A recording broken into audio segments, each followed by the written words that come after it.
किस औरत से शादी की जाए? एक अरबी ने किसी दाना से शादी के हवाले से पूछा। हकीम ने कहा, शादी करो मगर बहुत ज़्यादा हसीन औरत से बचना, क्योंकि ऐसी औरत उम्दा चरागाह की तरह होती है। अरबी ने पूछा, वो कैसे? हकीम ने कहा कि हमसे पहले के लोग कह गए हैं कि तुम किसी भी चरागाह के दर पे न होगा, मगर वहाँ तू किसी की तलब के निशान पाएगा।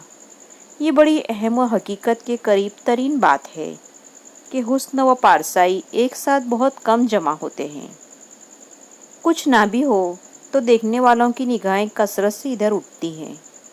इसलिए हकीम ने हसीन औरत से शादी करने को मना किया। हज़रत उमर फारूक रज़ियल्लाहु तआला अन्हा ने एक औरत को शेर पढ़ते हुए सुना। औरतें फूल हैं जो तुम्हारे लिए पैदा की गई हैं, तुम में से हर एक उनको सूंघना चाहता है। हज़रत उमर फारूक रज़ियल्लाहु तआला अन्हा ने सुना तो जलाल में आ गए और फ़ौरन कहा, तर्जुमा, औरतें शैतान हैं जो हमारे लिए पैदा की गई हैं। हम अल्लाह की पनाह मांगते हैं शैतानों से। हसीन खातून सरासर फितना है, और फितने पर फितना ये है कि कमअक्ल होती हैं। बहुत कम ऐसा होता है हसीन चेहरा अक्लमंद हो। अगर हसीन खातून अक्लमंद हो तो हजारहा फितनों के दरवाजे बंद हो सकते हैं।